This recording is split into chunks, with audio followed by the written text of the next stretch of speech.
আসসালামু আলাইকুম রহমতুল্লাহ বারাকাতুহু। টিচমাস্টার.com ইউটিউব চ্যানেলের পক্ষ থেকে তোমাদেরকে আন্তরিক অভিনন্দন ও শুভেচ্ছা জানাচ্ছি।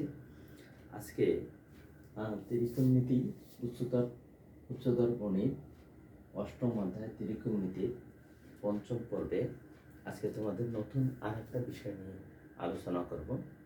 আমরা গতকালকে রেডিয়ান থেকে ডিগ্রি, ডিগ্রি থেকে রেডিয়ান, তারপর বিভিন্ন ধরনের কোণ পরিমাপ করা, কোণের সময়গুলো জেনেছি। আজকে আমরা জানব যে প্রতিজ্ঞাসমূহ প্রমাণ। এটা অবশ্য যদিও তোমাদের পরীক্ষায় আসবে না, তারপরে বেসিক বিষয়গুলো জানা দরকার। বেসিক বিষয়গুলো স্ট্রং হলে তোমাদের পরীক্ষায় যে কোনো জ্যামিতিক অঙ্কন করা তোমার জন্য সুবিধা হবে। এখন আসি যে বৃত্তের কোণ চাপ দ্বারা উৎপন্ন কেন্দ্রস্থ কোণ, বৃত্তের কোনো চাপ দ্বারা উৎপন্ন কেন্দ্রস্থ কোণ উক্ত চাপের সমানুপাতিক। এই বিষয়গুলো আমরা জানব। বৃত্তের কোনো চাপ দ্বারা উৎপন্ন কেন্দ্রস্থ কোণ ওই বৃত্তের ওই চাপের সমানুপাতিক। বৃত্তের কোনো চাপ দ্বারা উৎপন্ন কেন্দ্রস্থ কোণ উক্ত চাপের সমানুপাতিক। বৃত্তের চাপ দ্বারা উৎপন্ন কেন্দ্রস্থ কোণ বৃত্তের ওই চাপের সমানুপাতিক। ধরি, দেখো এখানে একটা বৃত্ত, এটা হচ্ছে কেন্দ্র। তাহলে আমরা যদি এই বৃত্তটাকে আমাদের প্রমাণ করতে হবে যে বৃত্তের কোনো চাপ দ্বারা উৎপন্ন কেন্দ্রস্থ কোণ কেন্দ্রস্থ কোণ উক্ত চাপের সমানুপাতিক। তাহলে এখানে আমরা যদি ধরি যে এখানে এটা একটা বৃত্ত, তাহলে S1 একটা চাপ, এখন কেন্দ্রস্থ কোণ কত? θ1। তাহলে এখানে প্রমাণ করতে হচ্ছে যে এটা হচ্ছে S1টা হচ্ছে একটা চাপ, আর চাপের কেন্দ্রস্থ কোণ কত? এখানে আছে θ1, এটা আছে θ1। আবার যদি এখানে আরেকটা চাপ কল্পনা করি, S2 চাপ, এটা আরেকটু বড় করে নিলাম, S2 চাপ, তাহলে S2 চাপ এখানে কেন্দ্রস্থ কোণ কোনটা উৎপন্ন করছে? θ2। আরেকটা যদি চাপ নেই এর অনুরূপভাবে S3 চাপ, এই চাপটা কেন্দ্রস্থ কোণ উৎপন্ন করেছে? θ3 কোণ উৎপন্ন করেছে। এখন যদি আমরা এভাবে লিখতে পারি যে S1 সমানুপাতিক θ1, অর্থাৎ এই চাপ মানে বৃত্তের কোনো চাপ দ্বারা উৎপন্ন কেন্দ্রস্থ কোণের সমানুপাতিক। তাহলে S1 সমানুপাতিক θ1, অনুরূপভাবে S2 সমানুপাতিক θ2, অনুরূপভাবে S3 সমানুপাতিক θ3। এখন যদি সমানুপাতিকটা আমরা উঠিয়ে দিই, তাহলে সমানুপাতিকের জন্য একটা ধ্রুবক সংখ্যা লাগবে। নিলাম কি? তাহলে S1 সমানুপাতিক তুলে দিলে একটা সমান চিহ্ন আর একটা কি ধ্রুবক সংখ্যা, যেমন θ1। S2 সমানুপাতিক তুলে দিলে সমান এবং একটা ধ্রুবক সংখ্যা k θ2। S3 সমান k ইন্টু θ3।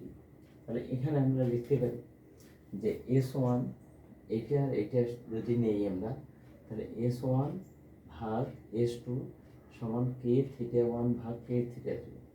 অনুরূপভাবে তাহলে এখানে লিখতে পারি S1 ভাগ S2, কে কাটা গেলে θ1 সমান θ2। আবার এইটাকে যদি আমরা এভাবে লিখি যে S1 ভাগ θ1 সমান S2 ভাগ θ2, এই S2টা আমরা উপরে দিলাম। অনুরূপভাবে যদি আমরা লিখি যে S2 ভাগ S3 সমান k θ1, এটা আমরা যদি তুলে দিই তাহলে আমরা লিখতে পারি k θ1 ভাগ k θ2, কে কাটা গেলে θ1 ভাগ θ2। তাহলে অনুরূপভাবে এটাও লিখতে পারি S2 ভাগ θ2 সমান S3 ভাগ θ3। আর এই দুটা অনুপাত থেকে আমরা কি লিখতে পারি, সমীকরণ থেকে কি লিখতে পারি, S1 ভাগ θ1 সমান S2 ভাগ θ2 সমান S3 ভাগ θ3। চাপ আর কোণ অনুপাত সমান, চাপ আর কোণের অনুপাত সমান, অর্থাৎ চাপ ভাগ সংশ্লিষ্ট কোণ সমান চাপ ভাগ সংশ্লিষ্ট কোণ। চাপ ভাগ সংশ্লিষ্ট কোণ, চাপ ভাগ সংশ্লিষ্ট কোণ। আবার এটাকে অন্যভাবে লেখা যায় যে কোণ ভাগ সংশ্লিষ্ট চাপ, কোণ ভাগ সংশ্লিষ্ট চাপ সমান কোণ ভাগ সংশ্লিষ্ট চাপ। আর একটা উদাহরণ দিলে তোমরা সহজেই সেটা বুঝতে পারবো। সেটা হলো, আর একটা উদাহরণ দেখো, যে দেখো এবি এখানে একটা চাপ এবং কেন্দ্রে এ ও বি কোণ উৎপন্ন করছে। অনুরূপভাবে এসি একটা চাপ কেন্দ্রে এ ও সি কোণ উৎপন্ন করেছে। অনুরূপভাবে S1 একটা চাপ কেন্দ্রে θ1 উৎপন্ন করেছে, S2 একটা চাপ কেন্দ্রে θ2 উৎপন্ন করেছে, S3 একটা চাপ কেন্দ্রে θ3 উৎপন্ন করেছে, S4 একটা চাপ কেন্দ্রে θ4 উৎপন্ন করেছে। তাহলে আমরা লিখতে পারি এবি চাপ সংশ্লিষ্ট কোণ হচ্ছে এ ও বি কোণ, এসি চাপ সংশ্লিষ্ট এ ও সি কোণ, S1 চাপ সংশ্লিষ্ট θ1, S2 চাপ ভাগ সংশ্লিষ্ট S2, θ3 চাপ সমান θ3 কোণ চাপ হচ্ছে S3, আর θ4 চাপ θ4 কোণ আর সংশ্লিষ্ট চাপ হচ্ছে কি S4। তাহলে আমরা এইভাবে প্রমাণটা করতে পারি। এবার আজকে যেটা গুরুত্বপূর্ণ একটা টপিক, সেটা হলো দেখো, প্রমাণ করো যে রেডিয়ান কোণ একটি ধ্রুবক কোণ, এটা প্রমাণ করতে হবে। তাহলে রেডিয়ান কোণ কাকে বলে, আমরা এর আগে অনেকবার সংজ্ঞাটা বলেছি। সেটা হলো বৃত্তের ব্যাসার্ধের পরিমাণ চাপ কেন্দ্রে যোগ কোণ উৎপন্ন করে তাকে রেডিয়ান কোণ বলে। বৃত্তের ব্যাসার্ধের পরিমাণ চাপ কেন্দ্রে যে কোণ উৎপন্ন করে তাকে রেডিয়ান কোণ বলে। ধরলাম যে এটা একটা বৃত্ত, এর হচ্ছে কেন্দ্র হচ্ছে এটা, তাহলে কেন্দ্র থেকে পরিধি পর্যন্ত দূরত্ব হচ্ছে ব্যাসার্ধ। এই ব্যাসার্ধের সমান চাপ, এখানে একটা পরিমাপ মতো একটা চাপ অঙ্কন করবো। তাহলে এটা যদি আর হয় তাহলে এটাও আর, এখানে কেন্দ্রে একটা কোণ উৎপন্ন করছে থিটা কোণ, এই থিটা কোণকেই বলা হয় রেডিয়ান কোণ। এখন প্রমাণ করতে হবে যে রেডিয়ান কোণ একটি ধ্রুবক কোণ। তাহলে আসলে আমরা জানি যে এর আগে বলছি যে চাপ হচ্ছে সংশ্লিষ্ট কোণ। তাহলে আমরা জানি যে এখানে ও কেন্দ্র বিশিষ্ট একটি বৃত্ত যাহার ব্যাসার্ধ হচ্ছে আর, এবং ও এ ব্যাসার্ধ আর এর সমান, ও এ থেকে আর একটা ব্যাসার্ধের সমান আর একটি চাপ অঙ্কন করব, ওটা বি বিন্দুতে ছেদ করলে। তাহলে ও বি কি করি, যোগ করলাম।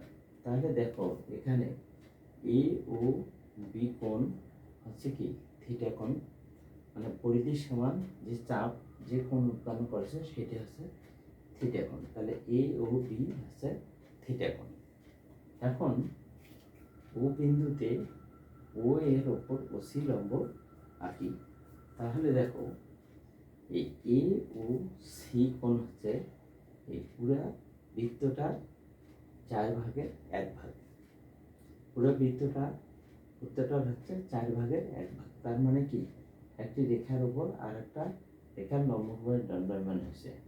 তাহলে এখানে 4 ভাগ 1 ভাগ আমরা করতে পারি। তাহলে পুরো পরিধির সূত্র কি, মান কত, তাহলে পরিধি সমান 10/8 ভাগ 4 ভাগের 1 ভাগ মানে ভাগ 4 দিলে আমরা এই এ ও সি এর মানটা পেয়ে যাব। তাহলে দেখলাম যে এ ও সি কোণ সমান সমান কি এক সমকোণ। আর চাপ এ বির মান কত পাইছি, চাপ এ বির মান কত 8, আর চাপ এসির মান কত, তাহলে 2/8 পুরো পরিধি ভাগ কত 4, তার মানে πr/2।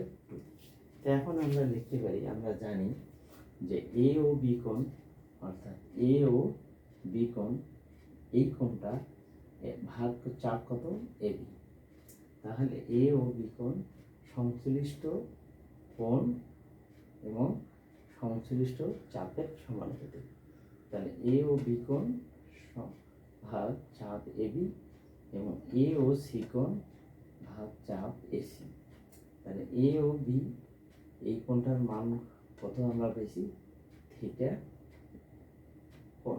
তাহলে এ ও বি কোণ সমান সমান লিখতে পারি থিটা, আর এ ও বি কোণ সমান থিটা, আর চাপ এ বি সমান সমান কত, চাপ এ বি সমান আর। তাহলে এ বির মান দিলাম আর।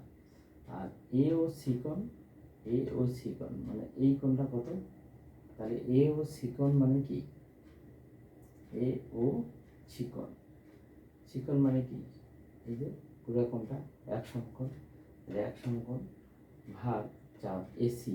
চাপ এসি মানে কি, চাপ এসি আমরা বের করছি পাই আর বাই 2। তাহলে আমরা লিখতে পারি এখানে থিটার মানটা যদি বের করি, তাহলে থিটা সমান সমান দেখা যায় আটটা এখানে ভাগ অবস্থায় আছে, ওই পাশে গেলে কী হবে, গুণ হবে। তাহলে এক সমকোণ গুণন আর ভাগ পাই আর বাই 2। আর যদি কেটে দিই তাহলে এখানে কি থাকে, 2/পাই, 2টা উপরে গেলে 2/পাই গুণন সমকোণ। তাহলে এখানে পাইয়ের মান আছে পাই, যেহেতু পাই একটি ধ্রুবক কোণ, সুতরাং 2/পাই গুণন সমকোণও একটি ধ্রুবক হবে। তাহলে থিটা একটি ধ্রুবক কোণ, অতএব রেডিয়ান একটি কি কোণ, একটি ধ্রুবক কোণ প্রমাণিত। সুপ্রিয় শিক্ষার্থীবৃন্দ, তোমরা এই বিষয়গুলো বারবার চর্চা করবে, যত বেশি চর্চা করবে তত বেশি এগুলো আয়ত্ত হবে। ধন্যবাদ সকলকে। নেক্সট ভিডিওতে দেখার আমন্ত্রণ জানিয়ে আজকে শেষ করছি। আসসালামু আলাইকুম রহমতুল্লাহ।